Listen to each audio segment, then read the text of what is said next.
Il y a une force qui vous tient calé à votre chaise, en si moment précis.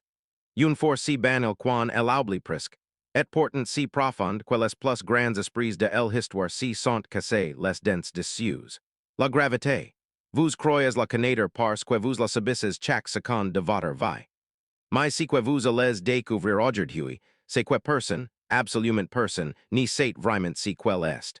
Et Richard Feynman, un des physiciens les plus brillants du 20e siècle, avait sur cette question une réponse qui risquait de bouleverser votre façon de voir le monde.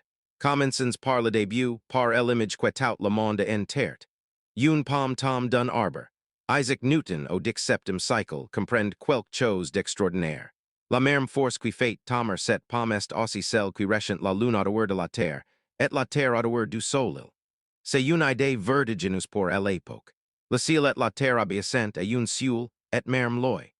Newton formule alors sa fameuse loi de la gravitation universelle. Du corps est adhérent avec une force proportionnelle à leurs masses et inversement proportionnelle au carré de la distance qui les sépare. Cette équation est d'une précision redoutable. Elle permet de prédire le mouvement des planètes, le retour des comètes, les marées des océans. Pendant plus de 2 cycles, elle a régné sans partage. Mais voici le détail qu'elle en oublie presque toujours de raconter. Newton lui-même n'a jamais prétendu savoir si qu'était la gravité. Il a décrit comment elle agit, avec une exactitude mathématique, mais il a refusé d'expliquer pourquoi.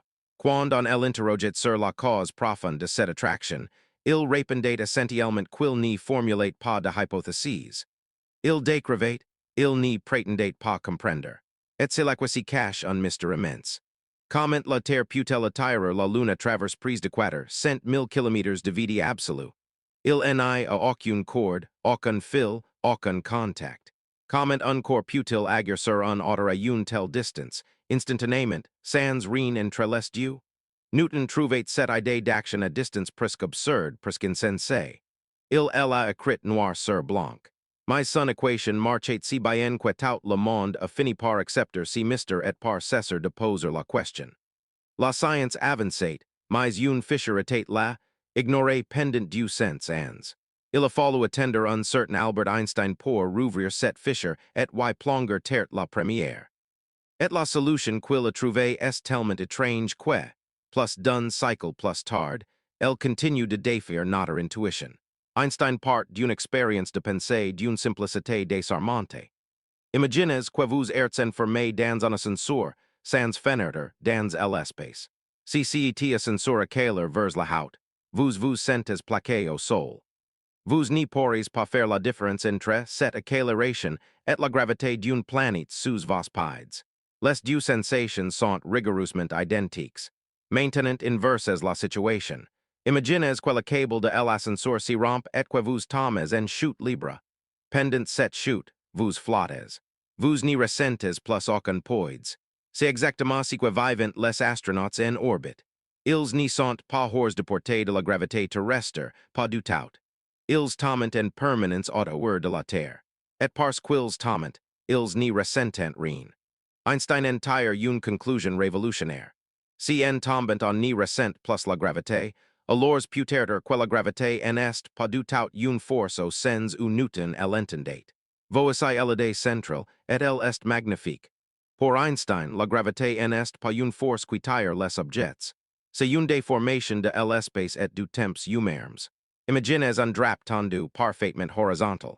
Posez une boule de bowling au centre. Le drap si creuse, il forme un puits. Maintenant lancez une petite bille sur si drap. Elle n'y tombe pas vers la boule parce qu'une force la tire. Elle suit simplement la pente, la courbure du drap. C'est exactement ce que fait la terre au-dehors du soleil. Le soleil n'y tire pas la terre. Il courbe l'espace au-dehors de lui, et la terre suit cette courbure. Cette idée, on l'appelle la relativité générale, et elle a été confirmée des dizaines de fois. La lumière des étoiles s'y courbe en passant prise du soleil. Le temps lui-même ralentit dans un champ gravitational intense, ce qui oblige nos satellites GPS à corriger leurs horloges en permanence. Sans cette correction, votre navigation s'y tromperait de plusieurs kilomètres chaque jour. Les ondes gravitationnelles, CES vibrations de l'espace temps prédites par Einstein, ont été dédictés directement pour la première fois en 2015. La gravité comme géométrie en est pas une métaphore poétique. C'est la description la plus précise que nous ayons. Et c'est précisément ici que Richard Feynman entre en scène avec une vision qui va tout retourner. Car Feynman en aimait pas si contenter d'une seule façon de voir un problème. Là où Einstein voyait de la géométrie, des surfaces courbes et des espaces déformés, Feynman a posé une question d'une audace folle. Et si la gravité n'était pas spatiale du tout? Et si elle ressemblait, au fond, à toutes les autres forces de la nature? Pour comprendre pourquoi c'est surprenant, il faut savoir comment fonctionnent les autres forces. La lumière et l'électricité, le magnétisme. Toutes ces forces en physique moderne sont transportées par des particules. La force électromagnétique, par exemple, est véhiculée par des grains de lumière, les photons. Du électrons si reposent par squills, et changent ces particules entre eux. Comme du patineurs qui si renverront une balle et reculeront à chaque lancer. Feynman adjustment révolutionné notre compréhension de ces changes avec ces fameux diagrammes, qui portent aujourd'hui son nom. Alors Feynman est demandé pourquoi la gravité ferait exception. Pourquoi n'y serait-elle pas elle aussi transportée par une particule? Cette particule hypothétique en lui a donné un nom, le graviton. Et Feynman a entrepris quelque chose de stupéfiant.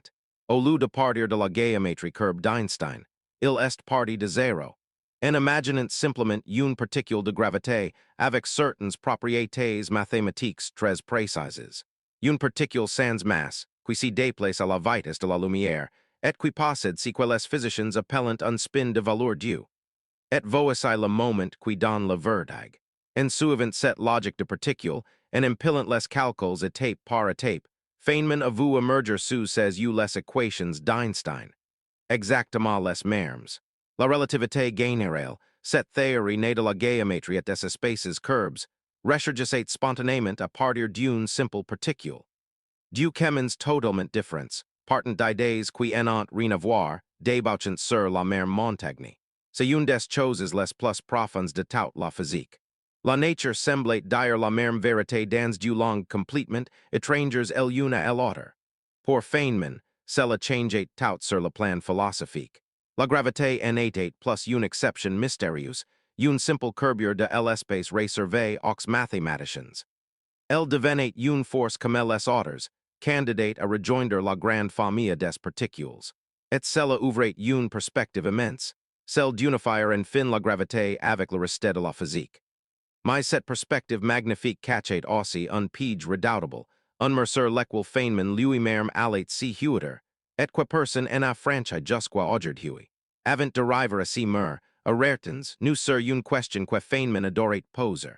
Pourquoi la gravité est-elle si incroyablement faible? Cela va vous paraître absurde, parce que la gravité nous semble puissante. Elle rechante des galaxies entières. Mais regardez si petit geste. Un simple aimant de réfrigérer tour soulève un trombone sans effort. Réfléchissez une seconde à ce qui vient de s'y passer. Cet aimant minuscule vient de vaincre, à lui seul, la force gravitationnelle de la Terre entière. Une planète de 6 000 milliards de tons. La gravité est par nature la plus faible de toutes les forces fondamentales, et de très loin. C'est ce que les physiciens appellent le problème de la hiérarchie. La gravité est des milliards de fois plus faible que la force électromagnétique.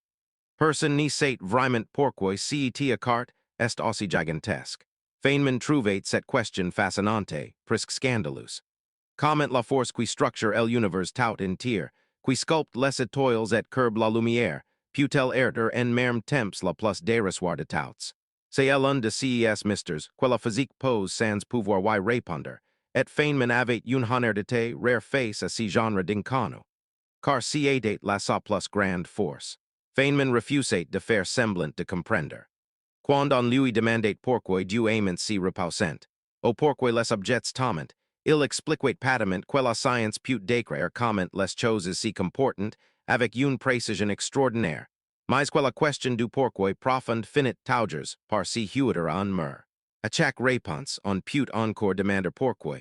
Et un jour on arrive à un point où l'on doit simplement dire que c'est ainsi que la nature fonctionne. Por Feynman, dire honertment g nisais pa valate infiniment mia qued inventor un fos certitude. Et set honertite eclair un autor enigmi magnifique de la gravité, un enigmi qui remonte à Galilée. Tous les objets tament exactement la même vitus, quelque soit leur masse. Un plume et un marteau, laches dans la vidi, touchant la sol au même instant. Cela parait contraire au bon sens, et portant se rigoureusement vrai.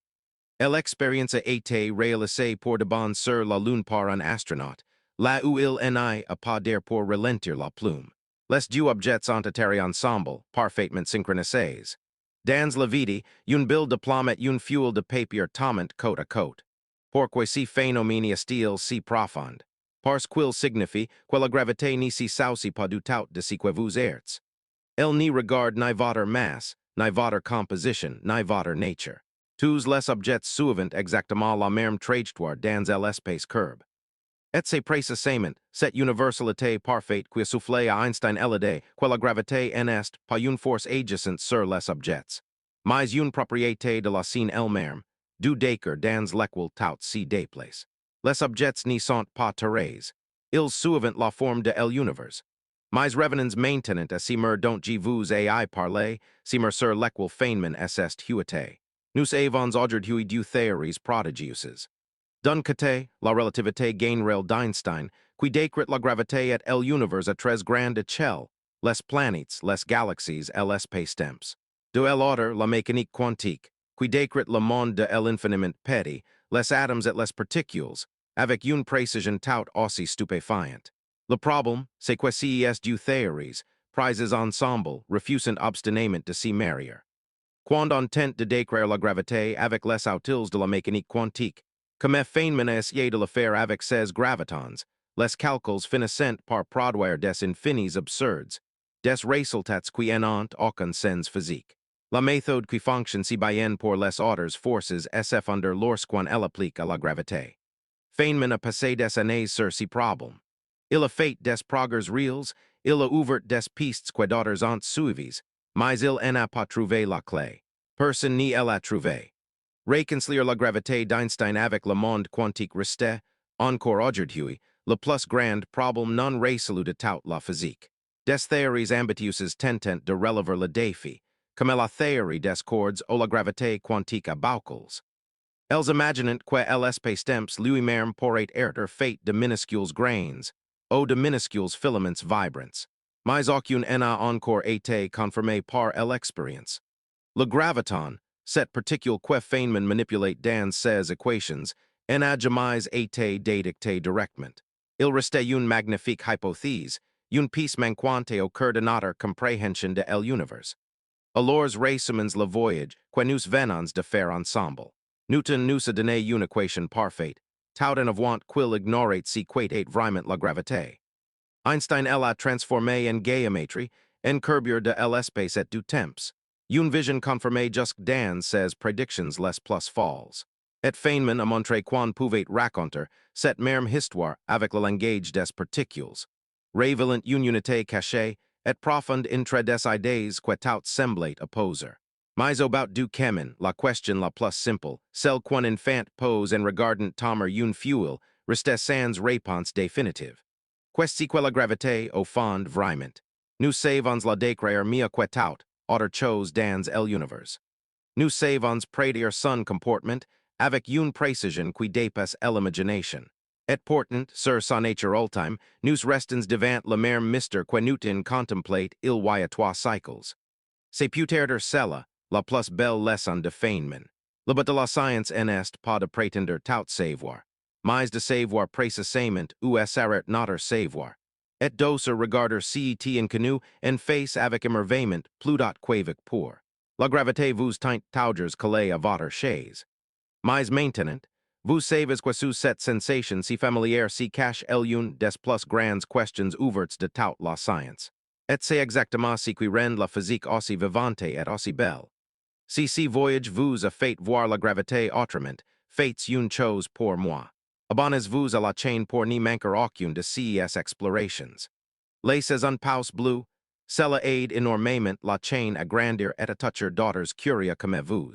Et surtout, dites-moi un commentaire quel est la prochaine grande énigme de la physique que vous aimeriez que l'on démêle ensemble.